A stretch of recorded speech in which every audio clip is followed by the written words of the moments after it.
conhecer quem daqui não é da área de programação. Não é da área de programação.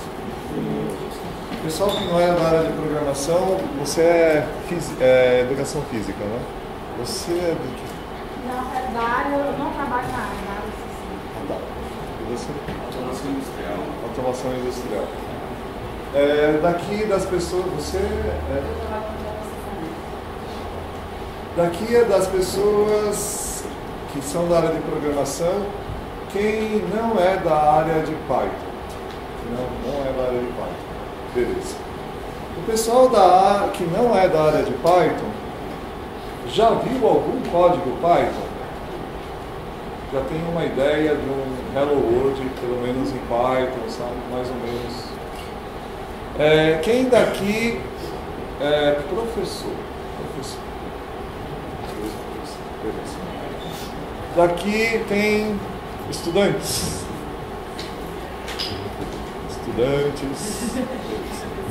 Quem daqui já está trabalhando na área? Público heterogêneo. Bom, meu nome é Fernando Massanori. Vou falar aqui vocês no About Me. Vocês têm Facebook, Twitter, Instagram, WhatsApp, Telegram. Vocês podem me adicionar em tudo para poder pegar mais informações. Naquele About Me, a única coisa que lota sempre o meu Facebook está nos 5.000. Então, a cada mês eu tenho um script que ele pega todas as pessoas que estão mais ou menos desativas no Facebook e dá um follow, deleta as pessoas. Então, vocês aguardam um pouquinho e toda vez, uma vez por mês, eu passo um script, aí ele pega as pessoas que estão mais ou menos desativas, dá um follow, aí libera mais ou menos umas 50 pessoas, aí vocês podem me adicionar. Mas vocês podem também só seguir também. Eu sou autor desse Python para Zumbis, que é um curso online gratuito. O que é o Python para Zumbis? Python para Zumbis é o primeiro curso online gratuito em português. Tem alguns cursos online gratuitos, o do MIT, Harvard, mas o primeiro em língua portuguesa, que a gente pode chamar de massivo, que é para milhares de pessoas, online, que é um curso de introdução à programação, esse Python para Zumbis. Zumbi significa iniciante. Ninguém gosta de ser chamado de iniciante. Eu vou fazer um curso para iniciante. Então, o pessoal lá de Pernambuco, que me ajudou a criar o curso, batizou o curso de Zumbi, Zumbi, Walking Dead, Plantas para Zumbis, então pegou o nome. É um resumo, em 18 meses, 3 pessoas que eu e mais 2 pessoas, tem vários outros voluntários, né? Tem front-end, tem um artista que ajudou a fazer os desenhos. Mais 3 pessoas que participaram ativamente, com 0 de dinheiro. Nós hoje estamos com 35.000 inscritos. Em abril, nós batemos 30.000 inscritos. Agora, nós estamos em agosto, nós estamos com 35.000. Para vocês terem uma ideia do que isso significa, um professor universitário, aquele professor que aposenta, e mesmo depois de aposentado, volta para a universidade para dar aula e continua com as suas aulas, ele atinge 3.000 pessoas. Isso é uma pesquisa americana. O professor universitário, presencialmente, ele atinge 3.000 pessoas. A gente conseguiu 10 vezes mais em 1 ano e meio. Isso me gerou 40 palestras em 9 países diferentes no ano de 2014.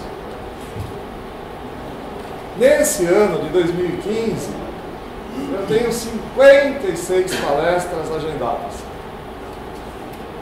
E já recusei umas 10. Durante esses 2 anos, eu vou ter ido em 12 PyCons que são as conferências de Python. Em outubro, eu vou para o Japão. Em março do ano que vem, eu vou para a África participar da PyCon Namíbia. Tem um banco inglês que patrocinou em março desse ano PyCon Namíbia a primeira vez. Em março do ano que vem, eles patrocinarão de novo PyCon Namíbia. E eu irei, se Deus quiser, estar na África. Então eu estarei nos 5 continentes.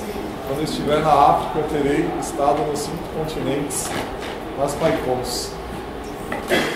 Isso é bacana porque a gente faz um monte de amigos. Esse é um pessoal aqui da Python Nordeste. Eu fui na aula inaugural, me convidaram para a aula inaugural da Federal do Maranhão. A Federal do Maranhão resolveu adotar Python para ensinar programação.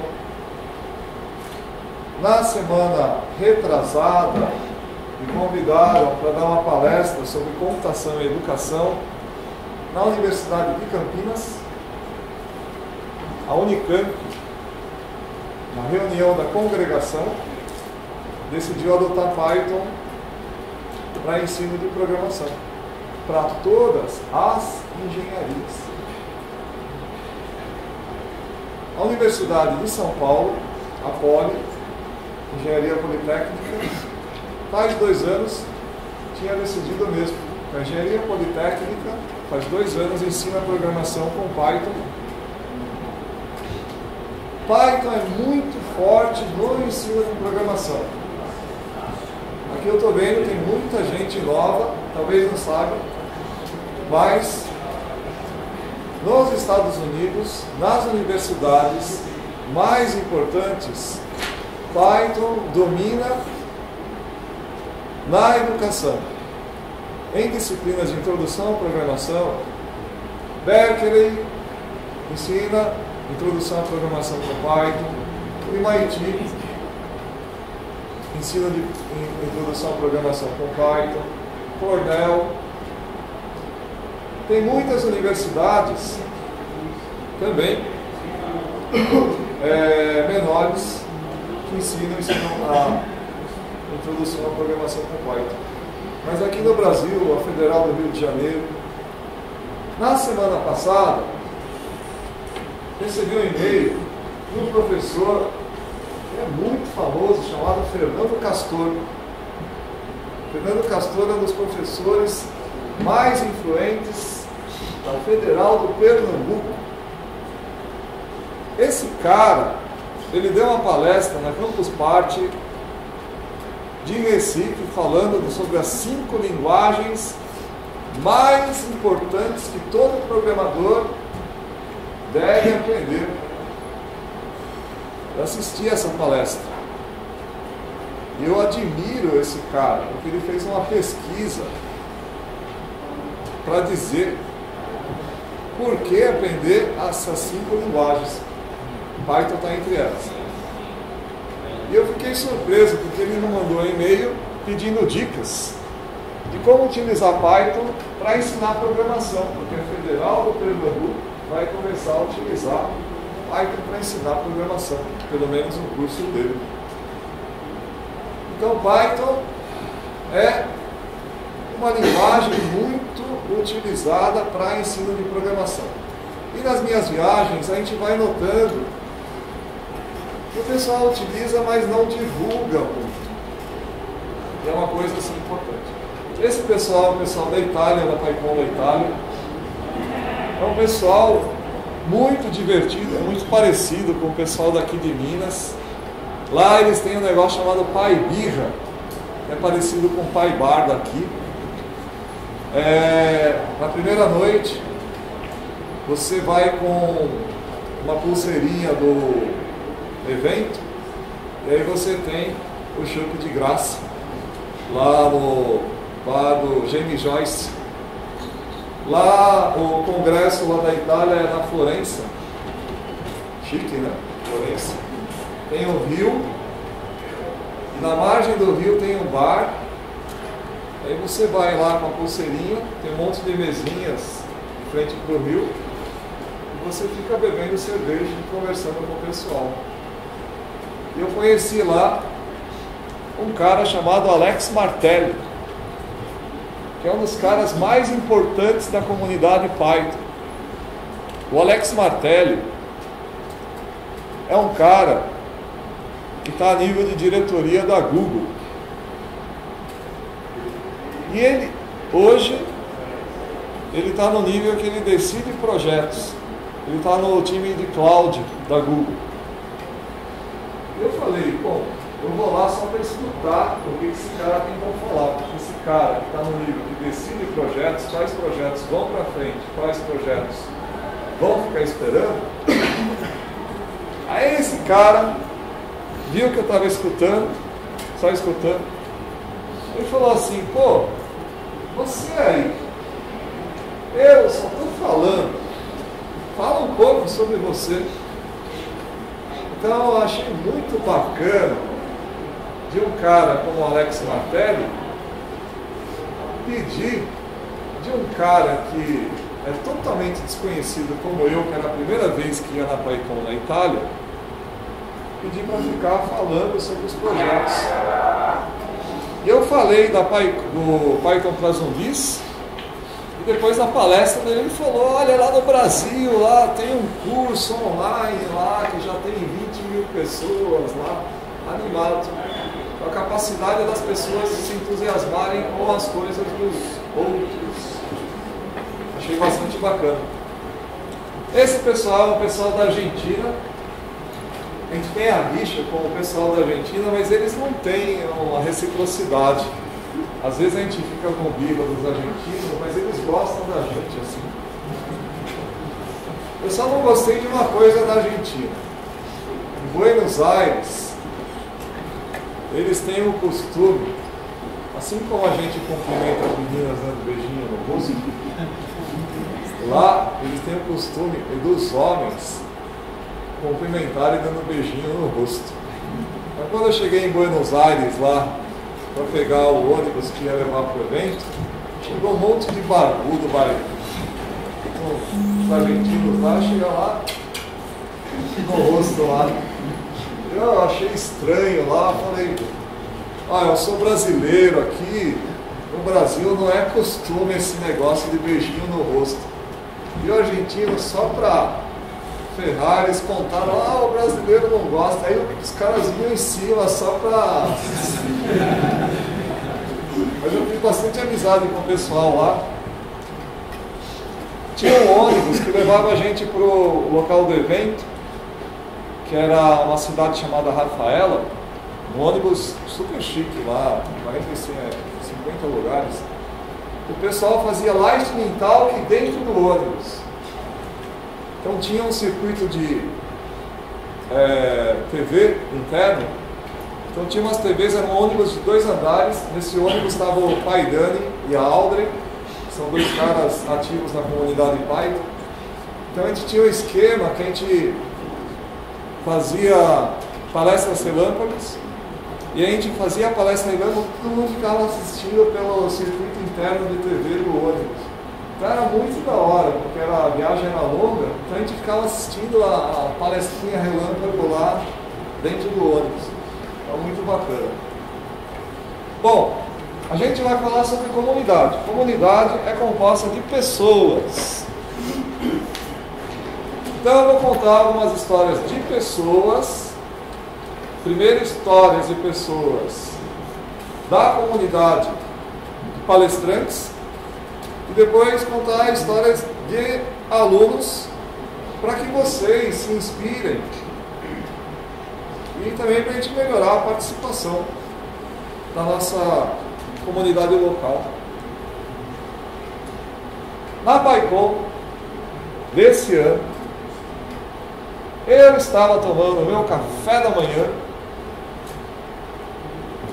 e de repente apareceu o Guido. Esse é o Paul Everett. Ele é mantenedor de um framework chamado Pyramid. É o filho dele. O filho do Paul Everett começou a contar algumas coisas para o Guido, que é o criador da linguagem Python. Até aí tudo bem. Falei, pô, garotinho lá, começar a contar as coisas, café da manhã, mas eu sou lento no café da manhã, foi passando o tempo, o Guido ficou 25 minutos escutando o bacurizinho. E eu achei aquilo muito legal. Porque o Guido é um cara muito ocupado. E eu tirei a foto e postei a foto no Twitter.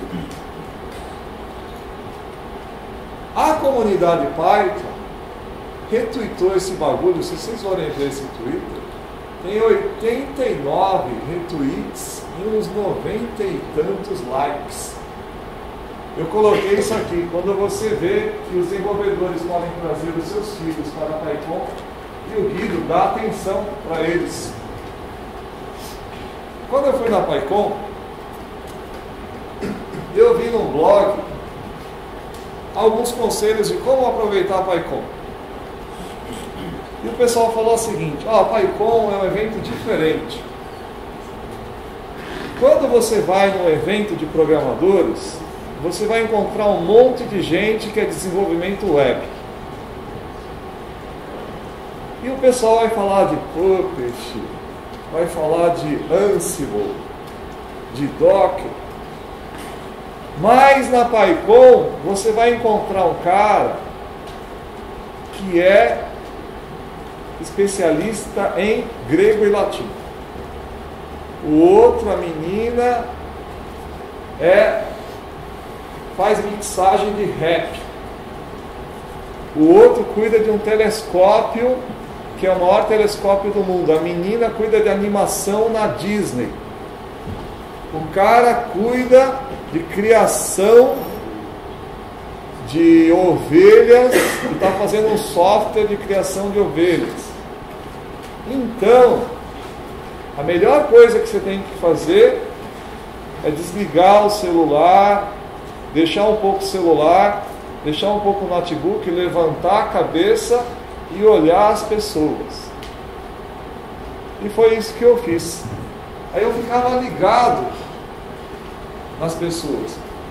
Na palestra, no keynote, soltaram essa frase: construir uma comunidade é não ter pressa, ter um tempo para estar ligado nas pessoas.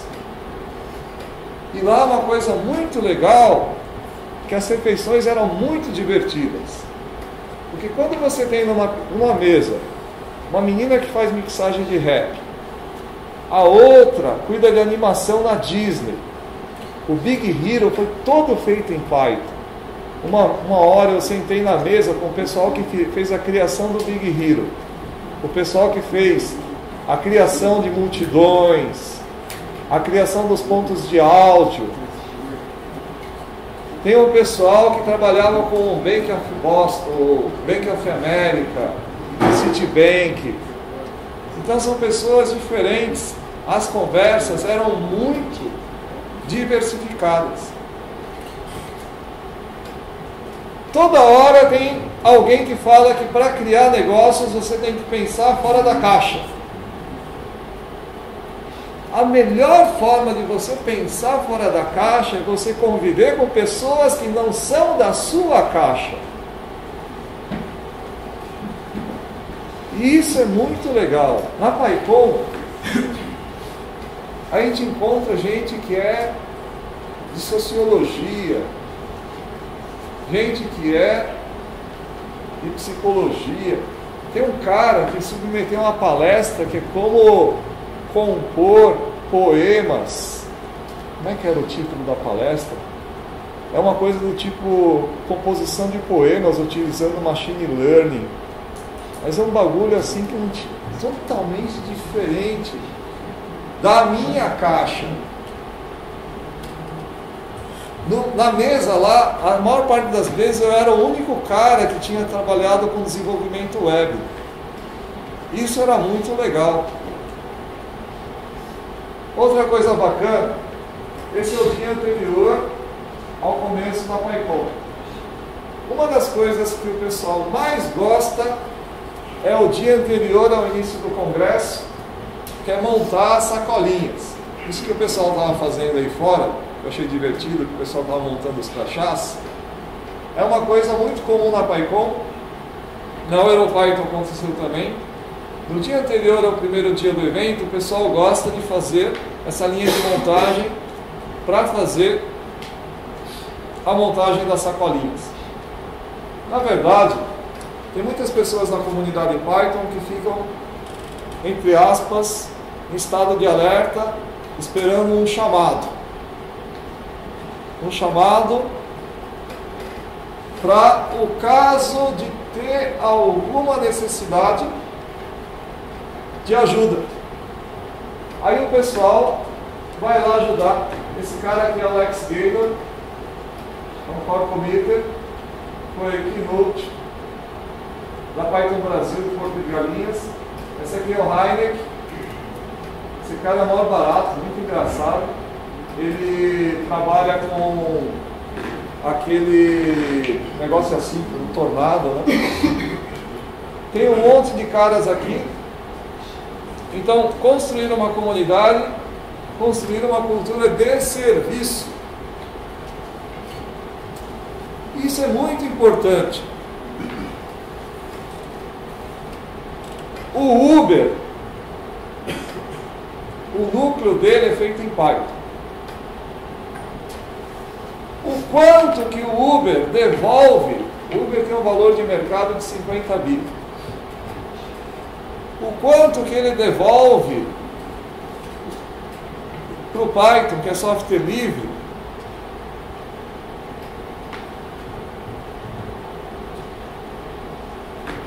o valor daquilo que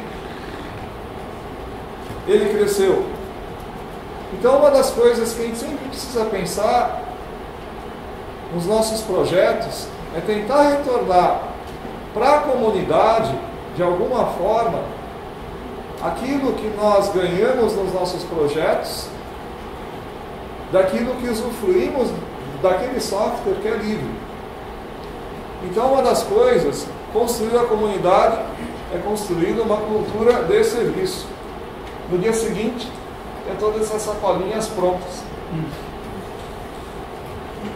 A gente sempre tem que estar pensando em como tornar uma comunidade de software livre autossustentável. Como a própria Python Software Foundation, ela tem formas das empresas que lucram doarem dinheiro para que a Python Software Foundation ajude a comunidade. Então, por exemplo, você tem uma empresa, a empresa usa Python, ela ganha muito dinheiro. A empresa ela pode doar dinheiro para a Python Software Foundation e a Python Software Foundation ela pode retornar para a comunidade sob a forma de um grant ou financial aid para que a comunidade ela possa se desenvolver. Eu fui eleito faz 2 semanas como parte de um comitê. Cada continente tem 2 representantes que votam os grants de pedido de financiamento da Python Software Foundation. Então, por exemplo, o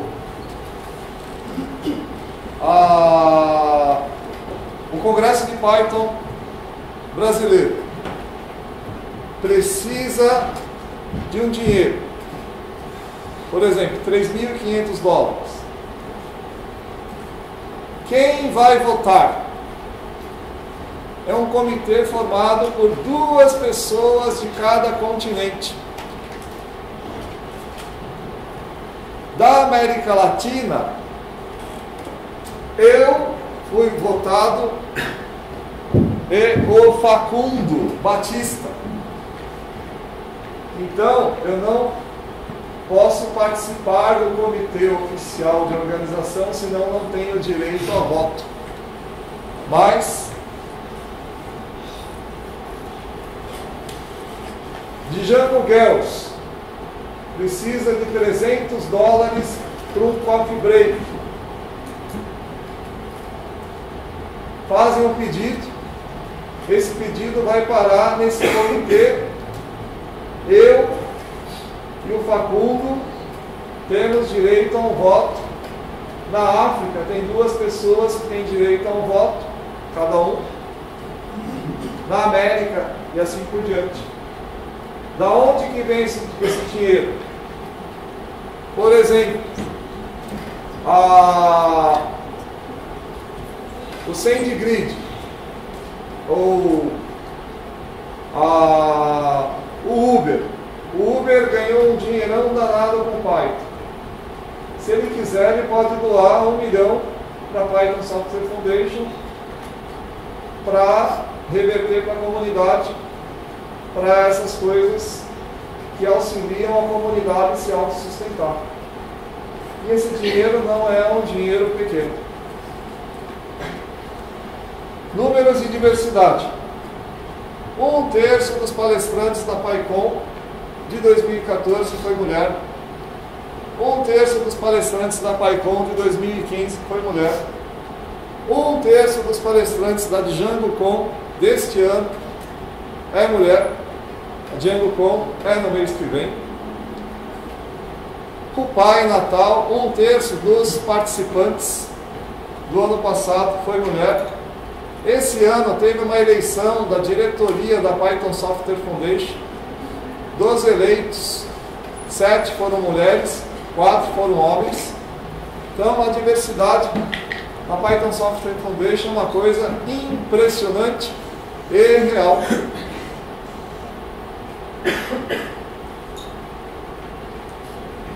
Um caso concreto, vou explicar esse negócio bem. A Naomi é uma amiga minha, ela permitiu que eu colocasse as fotos dela. Ela foi eleita diretora da Python Software Foundation. Há alguns anos, a Naomi era Verne Seder, era um homem. Ela mudou de sexo. Ela pediu em petit comitê, ela fazia parte do comitê de educação. Ela confidenciou para o grupo que ela deixaria a comunidade Python. E ela disse que deixaria a comunidade Python para não deixar as pessoas constrangidas. Porque pela mudança de gênero, ela achava que iria provocar constrangimento na comunidade. E a comunidade reagiu. Disse que não é por causa da mudança de gênero que ela deixaria de participar da comunidade, porque é pela pessoa dela, pelo que ela tem a contribuir como pessoa, que ela tem um valor como pessoa, que ela iria participar. Então ela continuou a participar do comitê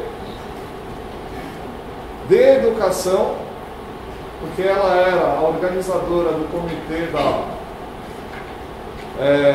Education Committee. E ela, inclusive, foi eleita diretora desse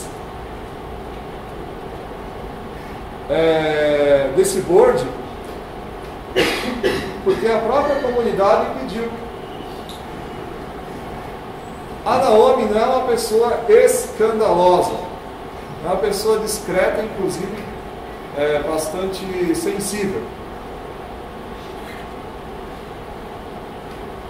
pelo que ela é como pessoa, uma pessoa competente, pelo que ela faz como chefe do comitê de educação, o pessoal pediu que ela continuasse a participar da comunidade. Então esse negócio de diversidade é uma coisa real. Ninguém ficou fazendo gracinha no resto da comunidade pelo fato de ela ter mudado de sexo. Então essa é uma coisa que eu achei bastante bacana e real. Inclusive ela acabou dando uma palestra sobre isso. Tem um statement de diversidade. Qualquer que seja o seu background, você é bem-vindo.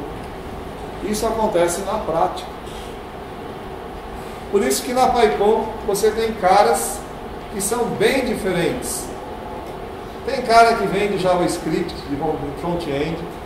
Tem cara que é cientista de dados. Tem cara que é fazendeiro. Tem cara de terno e gravata, que trabalha no Citibank, no Bank of America. Tem cara que é gordo, que vem da comunidade Java também. Tem cara de todos os tipos. Então, a gente recebe de braços abertos pessoas de qualquer comunidade. Aqui no Brasil tem as meninas que fundaram Paireiros.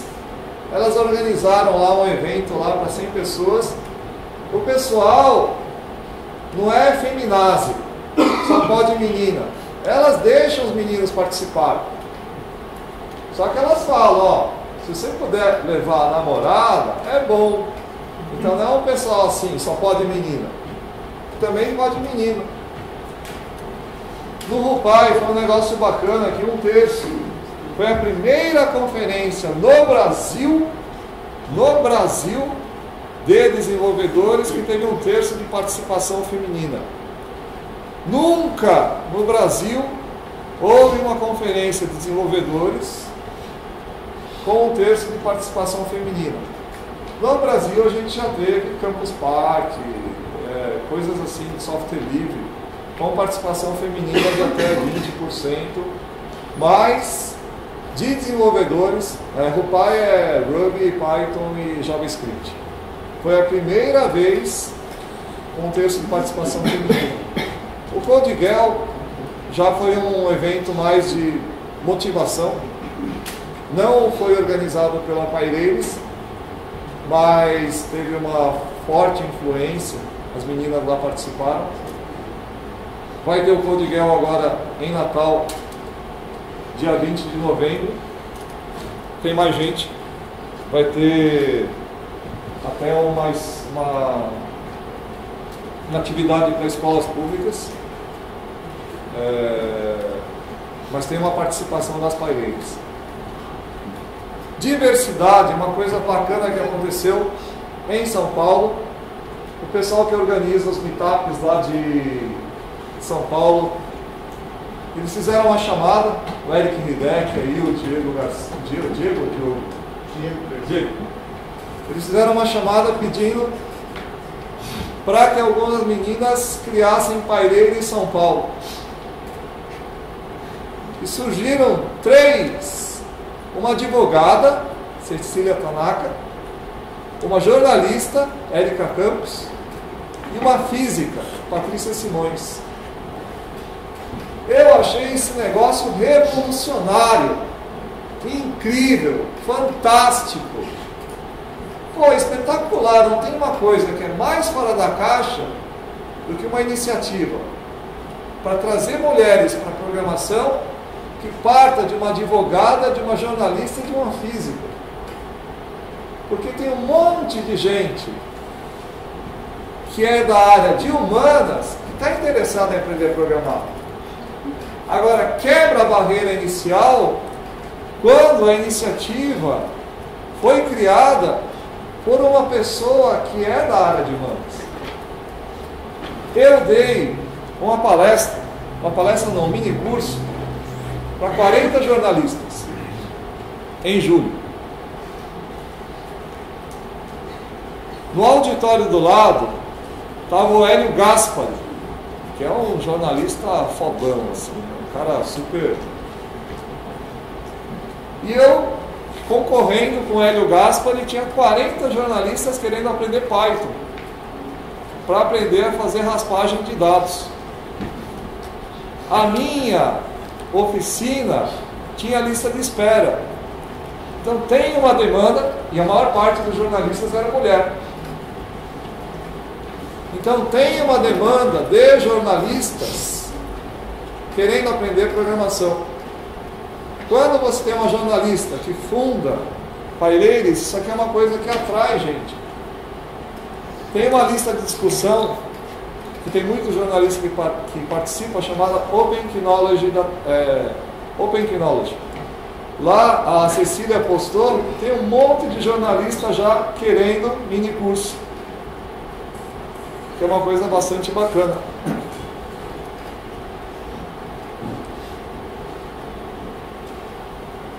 Construir uma comunidade, unidade na diversidade.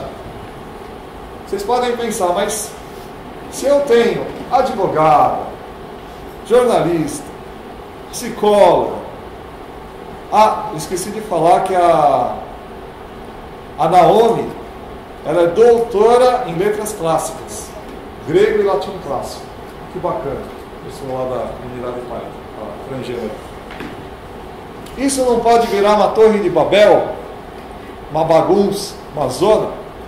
Não, porque a gente tem o Zen do Python. Tem uma coisa que dá unidade para as pessoas. O Zen do Python é a filosofia que dá um grude, que dá uma unidade para todas as pessoas. Bonito é melhor do que feio, explícito é melhor do que implícito, simples é melhor do que complexo. Todas as pessoas, o filósofo entende, o psicólogo, a Cecília Tanaka entende a Érica, porque as duas entendem o Python, entendem a filosofia do Python. E a unidade mais a diversidade montam uma coisa que se chama comunidade.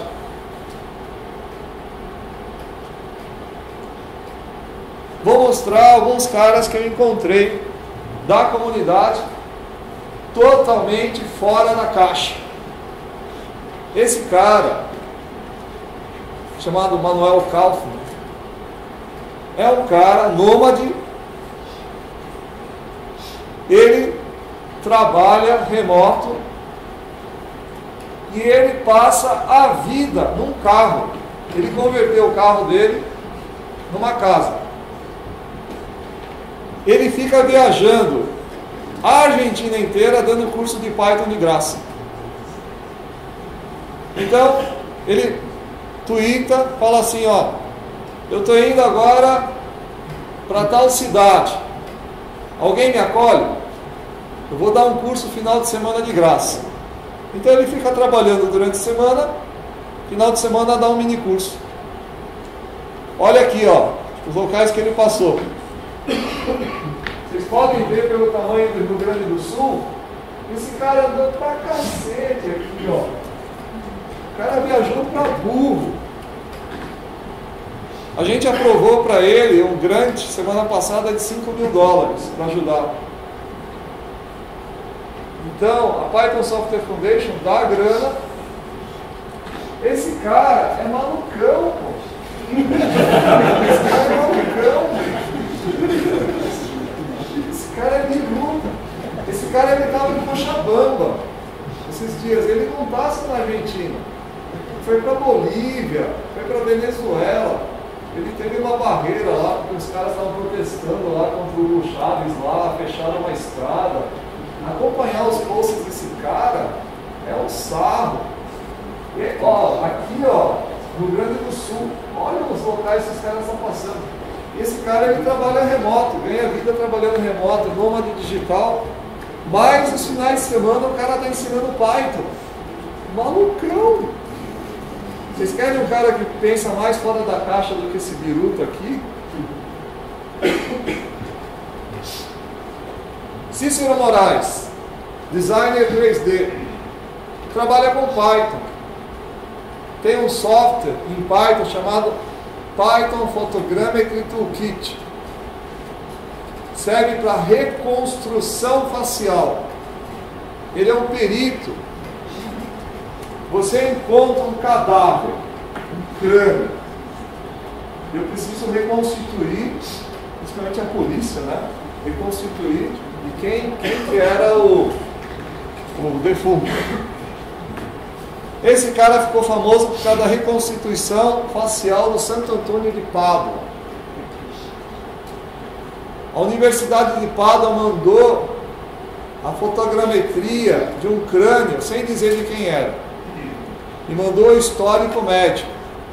Ele fez a reconstituição, depois eles falaram, isso aqui é o Santo Antônio de Pádua. Isso gerou uma publicação na revista Science. Todo mundo pensava que o Santo Antônio de Pádua era magrinho, santo casamenteiro, aquele santo que as meninas colocam de ponta cabeça para casar. Tem menina que coloca o santo na geladeira para casar. Não adianta esse papo aí. Se bem que é uma equipe. É o pessoal da odontologia da USP e o Cícero, ele ajuda na parte de computação. O dentista lá, o Paulo Miyamoto, ele depois que trabalhou nesse projeto, ele conseguiu namorada. Parece que ele estava encalhado aí. Mas o Santo Antônio de Pádua, todo mundo pensava que ele era magrinho, delgado, esse tipo de santo assim que o cara não come muito, mas descobriram que ele era assim, fortão. Então, ciência, a ciência é legal porque mostra que o cara, ele era na verdade assim. E ele fez a reconstituição e fez a impressão 3D desse cara. Então, na verdade, a ciência é isso. Mais ainda, esse cara fez a reconstituição facial dessa tartaruga aqui do jabuti, que sofreu no incêndio a perda do casco. O bichinho ia morrer. Vou mostrar um vídeo. Mais ou menos a mesma aparência que ela tinha naquela época. Mas, depois de um tempo, acabou descobrindo que o jabuti não era bem o Fred. Logo em seguida, quando a gente começou a tratar do animal, a gente veio tratar de no fundo. Era a Fred. Quando foi resgatada, Fred tinha um restinho de casco na bota, que logo caiu. Ela ficou totalmente desprotegida. Sem o casco, não dá para ficar muito tempo no sol, porque senão ela pode sofrer queimaduras. E outro risco é isso daqui, ó, espinho. Se ela chega até perto, pode ficar toda arranhada. A gente fica meio de babado, né? Mas Rodrigo queria não só salvar a vida de Fred, ele queria que ela pudesse andar despreocupada por aí. Para isso, pediu a ajuda de 3 amigos. Durante 3 meses, eles trabalharam para fazer isso aqui, uma prótese fabricada numa impressora 3D, um tipo de impressora que fabrica peças que seriam muito difíceis de fazer com equipamentos comuns. Deu um trabalho. Primeiro, Fred foi fotografado em todos os ângulos. Mais ou menos umas 40 fotos. Pegamos um animal saudável, tiramos as mesmas 40 fotografias, reconstruímos esse animal em 3D, jogamos para dentro do computador.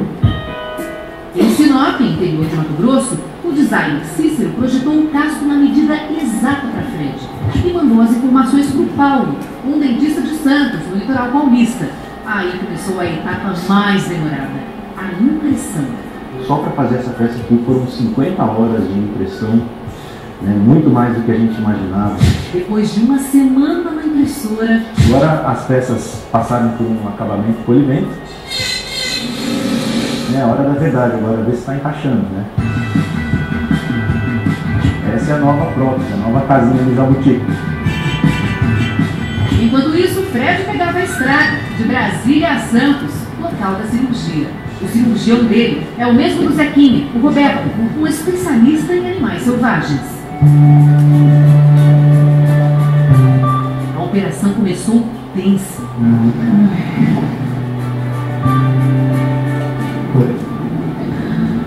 Estava complicado demais anestesiar Fred. A segurança Então a gente vê que ela está bem fixa. Isso aqui é um marco no que diz respeito a esses procedimentos em medicina veterinária. E a primeira prótese de casco primeira. 3D já do mundo. Eu acho que daqui para frente a gente vai ter uma nova era, digamos assim, de próteses no que diz respeito a animais silvestres, principalmente. Com a prótese, Zequinha já consegue. Essa é a primeira prótese feita totalmente, é um casco, é o primeiro casco que foi feito no mundo totalmente em 3D. Então esse casco aqui foi feito em Python, é o Python Photogrammetry Toolkit. Tem um processo de fotografia e construção. Então esse é um bagulho que vocês nunca vão ver num evento de desenvolvimento web. Vocês entenderam? Pensar fora da caixa. Esse é o estudante FATEC da noite, Leandro. Ele aprendeu Python comigo. Ele trabalhava como helpdesk de um sistema proprietário da TOTOS chamado Proteus. Ele só aprendeu Python estruturado e falou: putz, eu quero trabalhar com Python, eu quero sair desse negócio. Ganhava R$ 2.600, 3 filhos. Largou o emprego.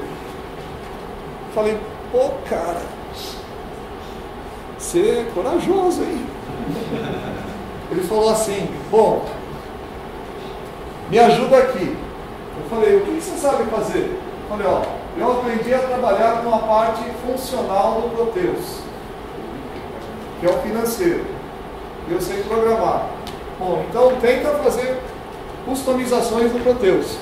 Ele descobriu que o Proteus trabalha com SQL Server. É fácil extrair dados do SQL Server com Python. Hoje ele ganha de 75 a 100 reais por hora para fazer customizações, está tirando 14 pau por mês. Eu encontrei ele no evento, que nem vocês estão aqui, e ele foi lá na FATEC contratar a gente. Comprou um carro para ele e para a esposa e está contente da vida. O cara não sabe nem programar orientado a objeto. O cara ele faz telas com Tkinter. Ele aprendeu a fazer chamadas dentro do Proteus para as telas do Tkinter com Python. A Luísa, ela tinha uma dificuldade danada de programar estrutura de dados. Na prova de lista ligada, ela decorou os algoritmos de lista ligada. Só que ela gostava muito de projetos sociais. Ela foi criadora do Bestec, que é o cursinho da FATEC. Aí ela foi contratada pela TW para trabalhar com o QIA, que é Quality Assurance. O pessoal que tem dificuldade de programar, às vezes tem facilidade de descobrir erro no programa dos outros. Aí ela pediu uns conselhos, eu falei: bom, tenta ir para aquilo que você gosta, que é projetos sociais. E ela sinalizou na TW, isso aí. Surgiu uma oportunidade para trabalhar na Uganda, num projeto em Python, chamado UReport. É um Python de Django, você manda um SMS para 135 mil voluntários jovens. Tem alguém atendendo paciente de ebola na sua tribo? Mensagem de texto, para aquele celular tipo tela verde, sabe? Aquele celular que você carrega, fica 10 dias sem descarregar. Sim, 2 não. Não é smartphone. Tela celular, tela verde, tela verde. O sistema Python de Django consegue extrair a latitude e longitude automático. E o pessoal mapeia para a Defesa Civil fazer a logística do atendimento.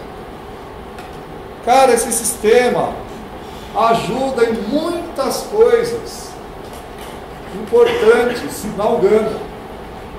Esse UNICEF, se vocês procurarem UNICEF e UReport, esse sistema tem ganhado prêmios, tem reportagem do The Guardian.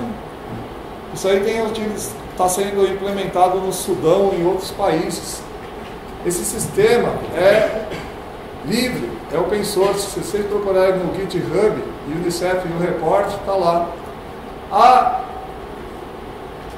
Luísa, ela não pode falar que ela trabalhou nesse negócio, porque a TW tem um acordo de confidencialidade.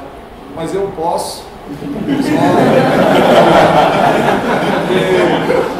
É só você analisar o GitHub no período que está lá que ela teve lá na África lá, e ler os commits dela.